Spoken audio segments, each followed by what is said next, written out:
Yeah, there we go, that's better. Start the video over, man. What's wrong with you? ODD TV. For years, Bill Gates has been the spokesman for worldwide pandemics and mass vaccination campaigns. He has gone on record many times saying that the world was not ready for the next pandemic. We're not ready for the next epidemic. We're not ready for a serious epidemic, an epidemic that would be more infectious and would spread faster than Ebola did.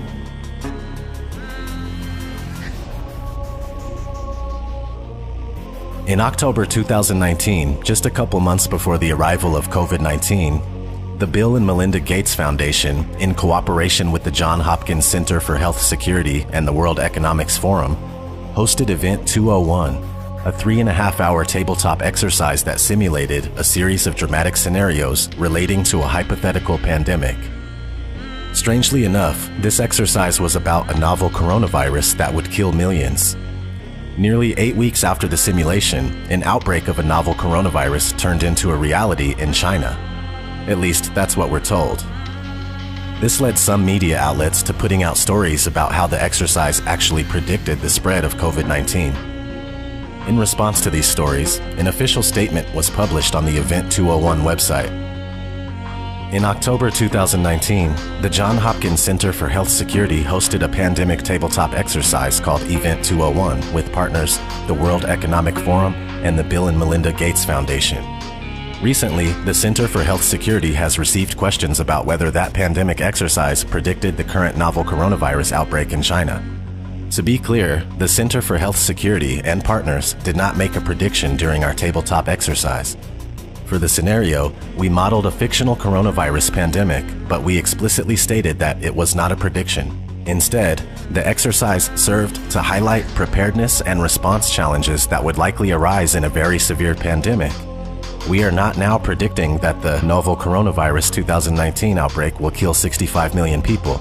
Although our tabletop exercise included a mock novel coronavirus, the inputs we used for modeling the potential impact of that fictional virus are not similar to the novel coronavirus 2019. On March 13th, about a day after the world began locking down due to the virus, Bill Gates stepped down from the public board of Microsoft to dedicate more time to the philanthropic properties including global health and development, education, and my increasing engagement in tackling climate change.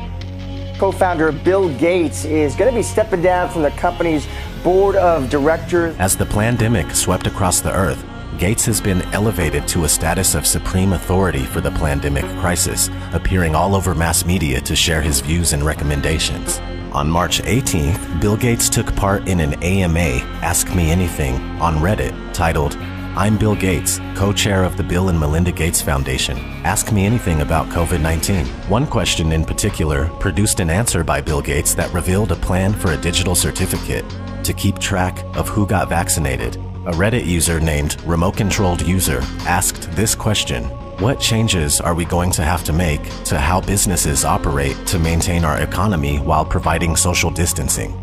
Bill Gates' answer? The question of which businesses should keep going is tricky. Certainly food supply and the health system. We still need water, electricity, and the internet. Supply chains for critical things need to be maintained. Countries are still figuring out what to keep running. Eventually, we will have some digital certificates to show who has recovered or been tested recently, or when we have a vaccine, who has received it. While most of Gates' answers were received with praise, this one raised lots of eyebrows. The most upvoted reply highlights the similarities between Gates' solution and the mark of the beast in the Bible. Also it causes all, both small and great, both rich and poor, both free and slave, to be marked on the right hand or the forehead, so that no one can buy or sell unless he has the mark, that is the name of the beast or the number of its name. This calls for wisdom.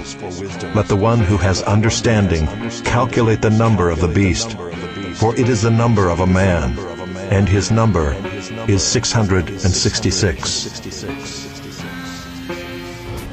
Before I continue, let me mention that there is a debate among Christians and Bible scholars as to what the mark of the beast really is. Some believe it's technology such as a microchip that will grant you an identity within the beast system, allowing you to participate in basic societal functions like the right to buy and sell goods. Others believe the mark to be metaphorical, and receiving the mark on your forehead is akin to following the counterfeit system of worship with your mind, while the mark on the right hand is analogous to indicating the false god you serve with your actions. Okay, so this idea of a digital certificate to store medical information, including vaccines received, is currently in the works as part of a massive project called ID 2020, which is backed by the United Nations, the Rockefeller Foundation, and Microsoft. ID 2020 is developing a digital identification system that will store a wealth of personal information and will transcend the barriers of national governments. The official website of ID 2020 states that a global digital identity is necessary to keep track of refugees and ID-less people in developing countries. Of course, people in developed countries will be ID'd as well. The website states, "We need to get digital ID right. Unfortunately, current models of digital ID do not meet everyone's needs. They are generally archaic, insecure, lacking adequate privacy protection, and for over 1 billion people worldwide, unavailable. Everyone should have access to a digital ID that enables them to prove who they are across institutional and international borders and across time, while giving them control over how their personal information is collected, used, and shared." In an article published by ID 2020 in 2018, vaccines are the perfect way to introduce digital identity to the world, especially infants. Appropriately titled, "Immunization, an Entry Point for Digital Identity," the article states, "Because immunization is conducted in infancy, providing children with a digital child health card could give them a unique portable digital identity early in life.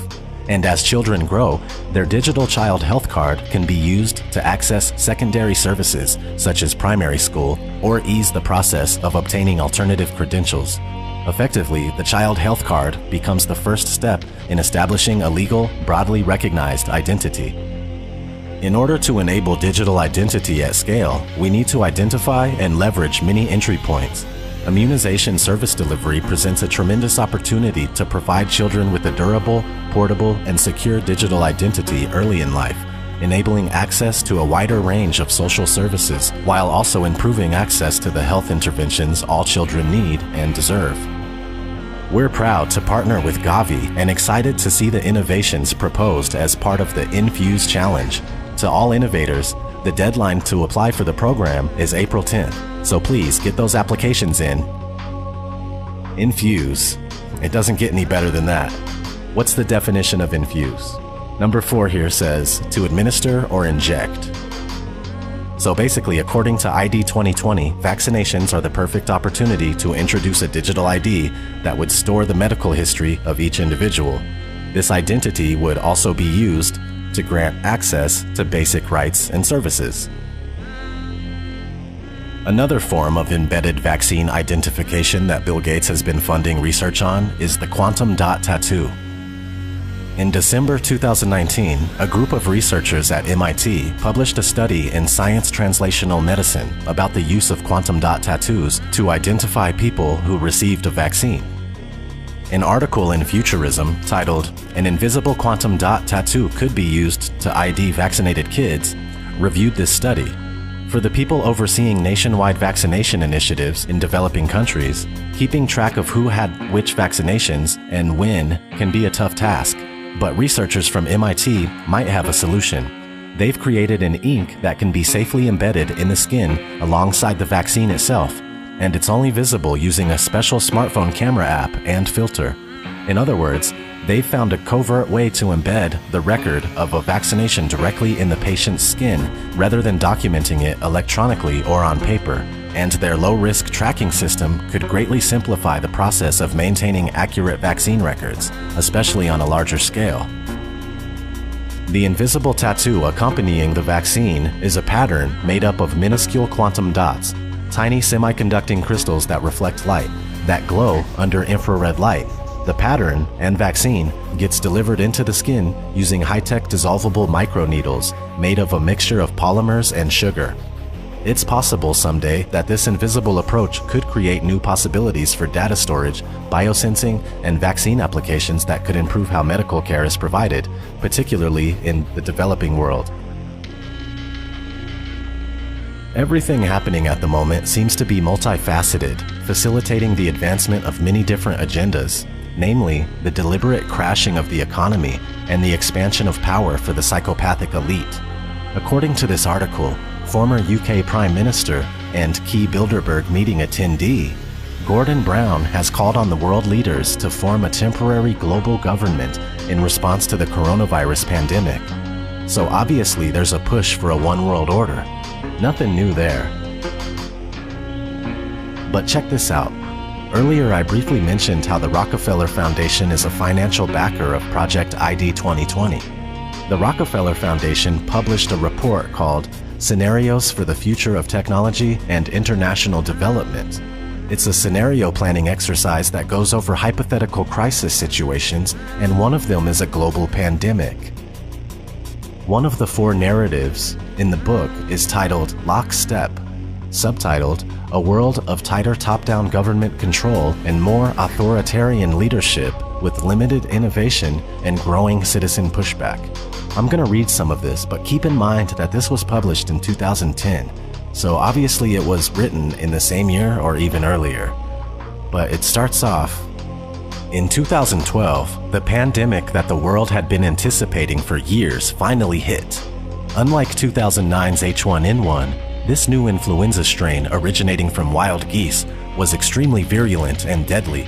Even the most pandemic-prepared nations were quickly overwhelmed when the virus streaked around the world, infecting nearly 20% of the global population and killing 8 million in just 7 months.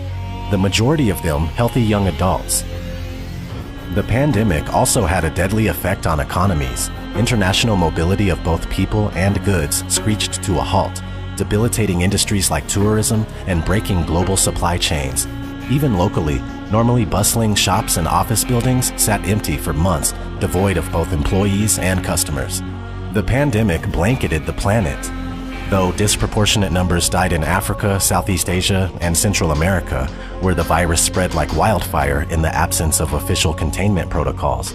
But even in developed countries, containment was a challenge. The United States' initial policy of strongly discouraging citizens from flying proved deadly in its leniency, accelerating the spread of the virus, not just within the US, but across borders. However, a few countries did fare better. China in particular. The Chinese government's quick imposition and enforcement of mandatory quarantine for all citizens, as well as its instant and near hermetic sealing off of all borders, saved millions of lives, stopping the spread of the virus far earlier than in other countries and enabling a swifter post-pandemic recovery. China's government was not the only one that took extreme measures to protect its citizens from risk and exposure. During the pandemic, national leaders around the world flexed their authority and imposed airtight rules and restrictions, from the mandatory wearing of face masks to body temperature checks at the entries to communal spaces like train stations and supermarkets.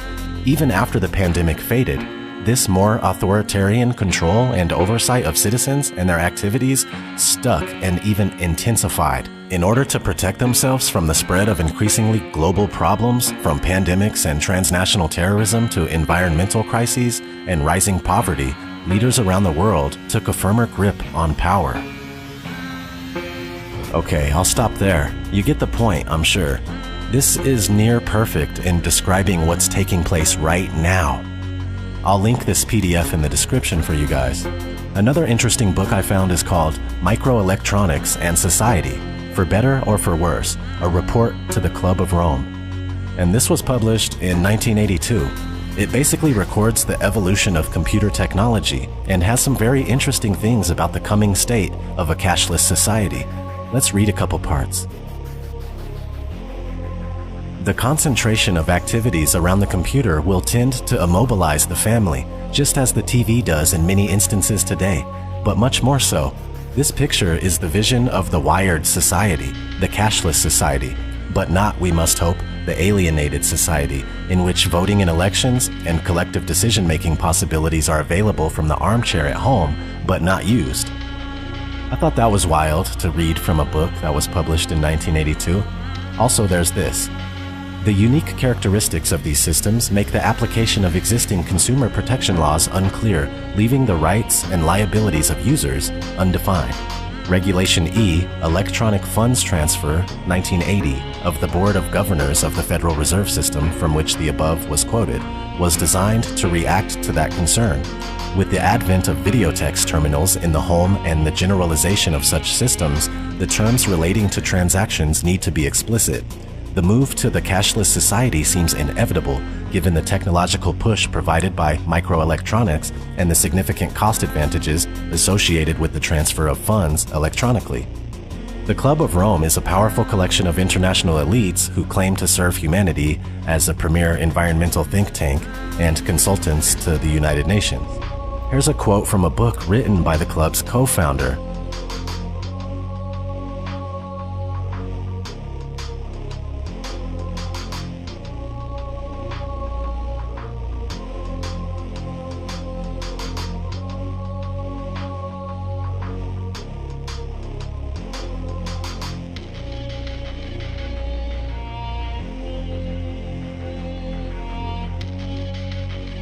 The Club of Rome is part of the overall process taking place to fulfill the United Nations Agenda 2030.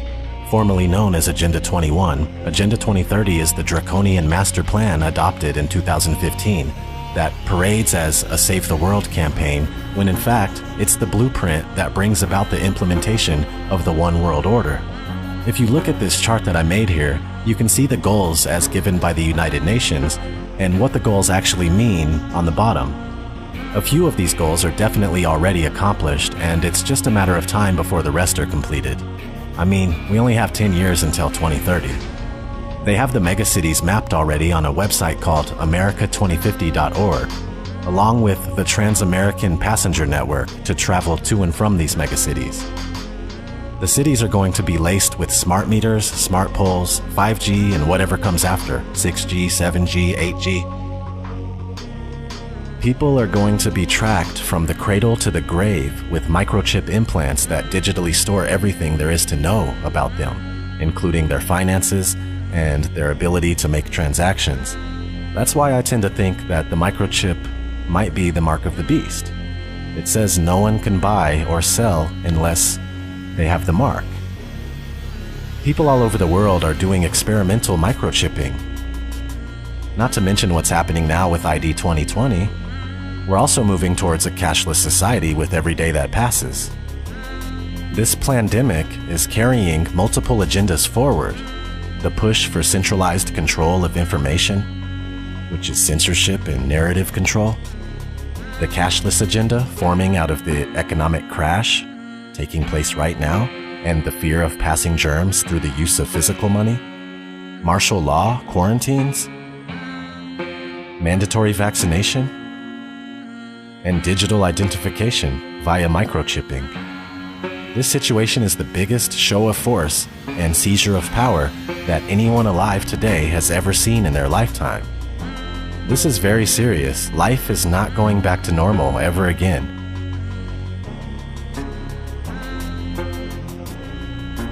It truly is the end of the world as we know it. We need to take a stand. Refuse forced vaccines. Destroy 5G technology any chance we get, and don't let them fill you up with fear. From what I gather, they lose in the end anyway. You know, I really hope that's true. And this life is only temporary, so don't be scared. Be strong and stand up for yourselves. I know one thing for sure, I'll die or be thrown in a FEMA camp, or worse, before going along with what they're doing right now. Maybe you should consider doing the same thing. This has been ODD. Never sleep again, my friends. Take care.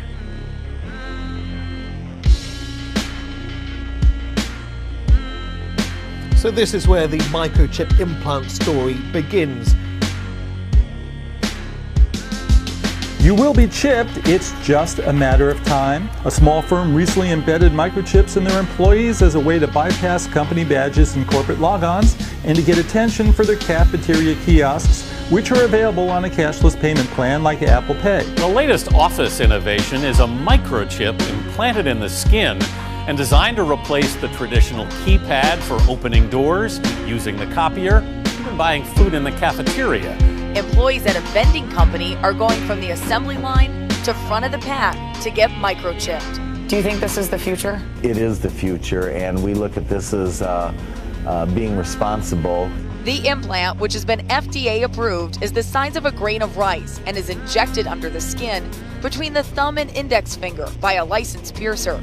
I think it's the wave of the future, that we'll all have implanted chips that have our medical records. So you would do it? Sure. Okay. Well, you're carrying around a phone anyway. This is a microchipping party. Hannah's getting an electronic chip implanted into her hand. So congratulations, Hannah. Thank you. You've been chipped? Yes, I have. How does it feel? It feels good. I'm excited to see what I'll be able to do now. Can I touch it? Yeah, you can feel it there. I feel like this is the future. It's the next big thing that's going to happen. A tiny microchip like this inserted just beneath the skin in their hands.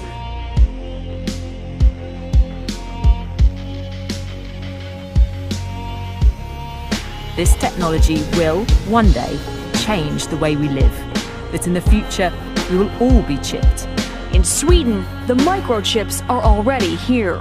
The microchip implants use the same technology that's in contactless credit cards, which have made cash pretty much obsolete in Sweden. No cash. Is a cashless society inevitable? How long will it take before we're cashless? Many countries are fast moving towards a cashless society. Between 2000 and 2015, non-cash payments in the U.S. grew by almost 400%. Venmo, the mobile app where people can pay each other on a smartphone, now processes $2 billion a month. This year, Apple added similar payment capabilities in iMessage. These free services are so popular, 30 major banks recently launched a competing product called Zelle. It would be better if we were more like Sweden, where cash has nearly been phased out. And the U.S. will get there too in another 5 or 10 years. There's no question that cash, is in its last era. China's cashless revolution has happened in just 3 years. In order to avoid the risk of transmission through physical handling of money, we encourage the use of cashless transactions, such as mobile money, M-Pesa and otherwise, and credit cards. Well, health experts say the coronavirus can live on surfaces like cash for up to 10 days. That has many people worried about shopping and other everyday tasks. The standard narrative in society is that cashlessness, quote-unquote cashlessness, is a sort of organic process just percolating from the bottom up by ordinary individual people who are just sort of making these organic decisions to switch to this other thing, right?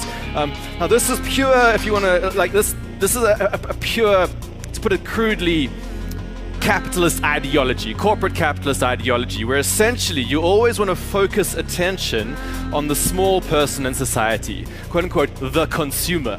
All right, the sort of like random person who wanders around in markets, who apparently controls what's going on in the world. All right. Of course, if you actually go and ask any person in society, how much agency do you believe that you had in the emergence of this technology? Almost nobody believes they had anything to do with the emergence of the technology.